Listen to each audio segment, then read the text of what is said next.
मेरा है मन सुंदर। रोही, रोही आगे को डॉक्टर क्या हुआ है मेरी रोही को? रोही ठीक तो है ना? हाँ ठीक है, बट इन्होंने बहुत हाई सेडेटिव लिया हुआ है।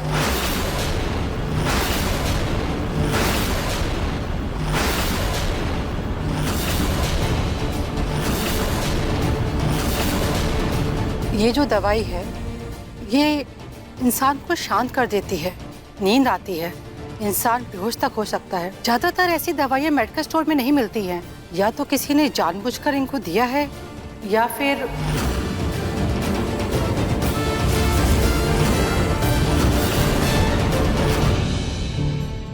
या फिर क्या डॉक्टर? बहुत से पेशेंट ऐसे होते हैं जो अपने डिप्रेशन को कम करने के लिए ऐसी दवाइयाँ लेते हैं, क्योंकि उनके स्ट्रेस में, उनके अपने दुख में उनको आराम मिलता है।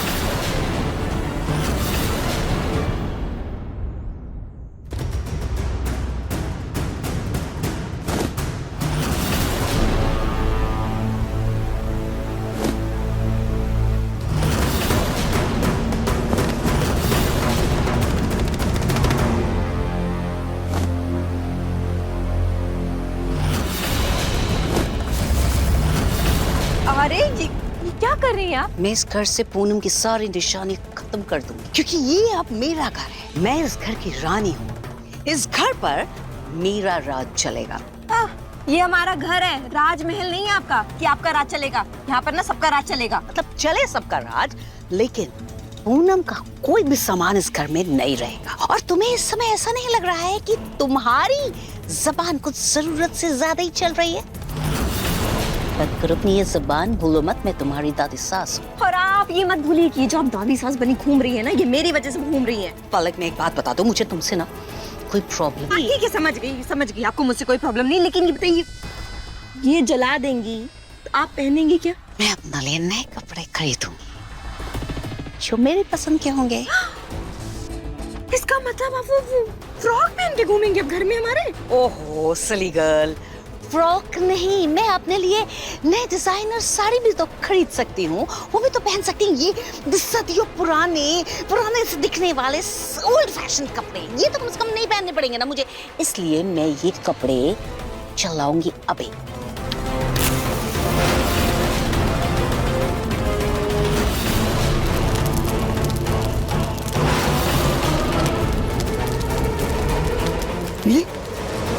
ये आपके कपड़े और सारी चीजें आप जला क्यों रही हैं? प्रतीक के पापा, मेरी ना सब साड़ियाँ जल गईं। मैं पूरे घर में दिया दिखा रही थी। दिया दिखाते दिखाते मैं अपने कमरे में गई और अपने कमरे में अपनी अलमारी खोलकर मैं जब दिया दिखाने लगी, न जाने कैसे मेरा हाथ कांपा और वो दिया जो है वो मेरे कपड़ों पर गिर गया। सारी साड़ियाँ जल गई।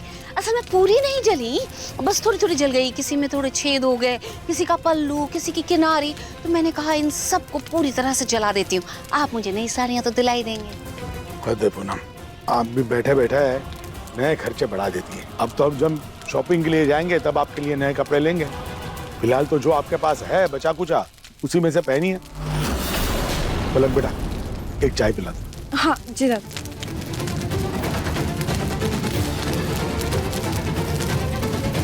अपने लिए नई साड़ियों की शॉपिंग तो अब मैं खुद करूंगी।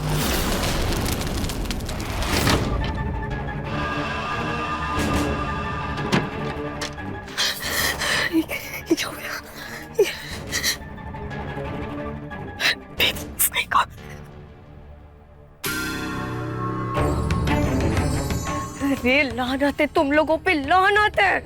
एक कमजोर लड़की को तुम लोग ठिकाने नहीं लगा पाए। हम क्या करें मैडम जी, अचानक से वहाँ पुलिस आ गई थी और हमारे पास भागने के अलावा कोई चारा नहीं था। चुप करो, किसी काम के नहीं हो तुम लोग।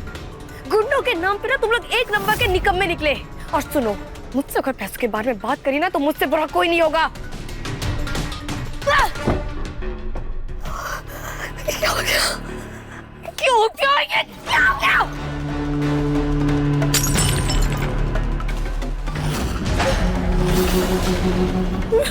क्या हो गया? क्या हो गया? रोही को होश आ गया तो उसे तो किडनैपिंग की सच्चाई सबके सामने आ जाएगी ना। नाहर और रोही के बीच में जितनी गलतफहमियां, जितनी दूरियां थी, सब मिट जाएगी और मेरे बच्चे का भविष्य, मेरे बच्चे का भविष्य बर्बाद हो जाएगा।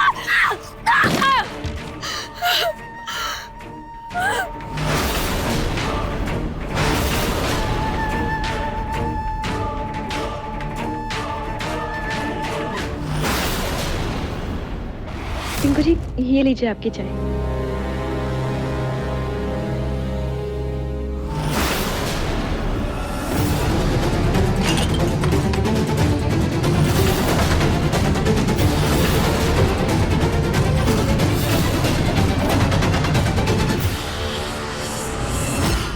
ये क्या क्या है पूनम, ये सब? अरे नरेश जी, आपको पता तो है मेरी सारी साड़ियाँ जल गई थी, मेरे पास कपड़े ही नहीं थे पहनने के लिए, तो मैंने सोचा अपने लिए कुछ कपड़े खरीद लेती हूँ, तो मैं खरीद कर ले आई। हाँ, शॉपिंग करके आई हैं वो तो सही है, लेकिन आप तो हमेशा साड़ी वगैरह पहनती है, ये अचानक से बिल्कुल सूट पहनने लगी। असल में क्या है ना, वो साड़ियों से ना मुझे बहुत खुजली सी होने लगी है, और वो कुछ बनाते हैं ना प्लीट्स, वो भी अब ढंग से बनती नहीं है, इसलिए मैंने सोचा कि कपड़े बदल ही देती हूँ, मतलब साड़ी के बजाय सूट पहन लेती हूँ। पर दादी, मैंने तो हमेशा आपको साड़ी में या फिर नाइट सूट में ही देखा है। भाई तो जब से मैं इस घर में शादी करके आई हूँ बस साड़ियाँ ही पहन रही हूँ। अब जो अरमान में अपनी जवानी में पूरे नहीं कर पाई, अब इस उम्र में कर लेती हूँ।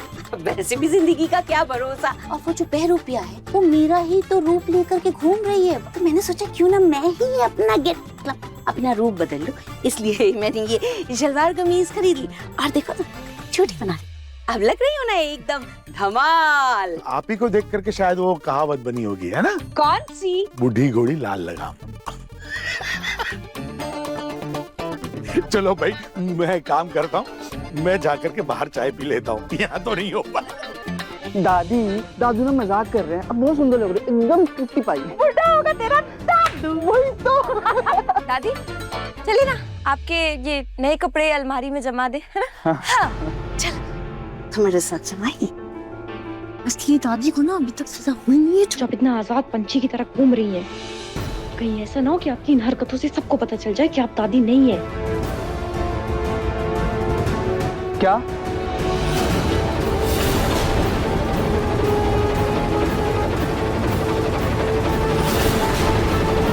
अभी तुमने क्या कहा?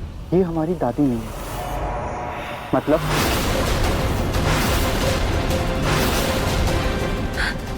मेरा मतलब टिंकू जी, दादी ने अपना हुलिया कितना बदल लिया है ना, तो अब दादी कहाँ लग रही है, अब तो दादी एकदम हीरोइन लग रही है। दादी हो अच्छा, ऐसी बात है। वो तो है दादी, हीरोइन तो आप लग रहे हो यार, कमाल लग रहे हो। मैं ना इसे रख के आता हूँ।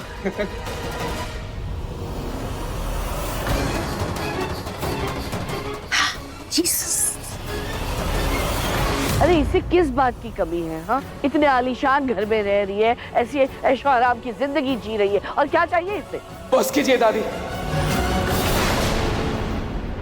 बस करने की जरूरत तो तुझे है नहार, बस कर। आज घर में जितनी भी परेशानियां हैं, ये रूही का दर्द है, वो सब तेरी वजह से, तेरी करतूतों की वजह से।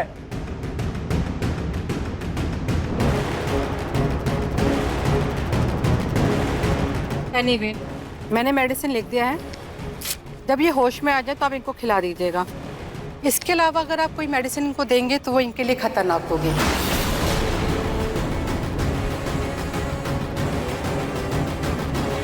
हो ना हो किसी ने रूही को ड्रग दिया है और उसे किडनैप करने की कोशिश की है। खैर जो भी हो, एक बार समर आ जाए पता चल जाएगा कि बात क्या है। समर आ गया।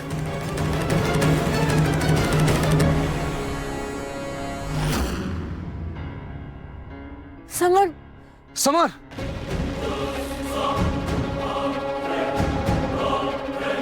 क्या कहा पुलिस ने? कुछ पता चला किसने किडनैप किया था रूही को?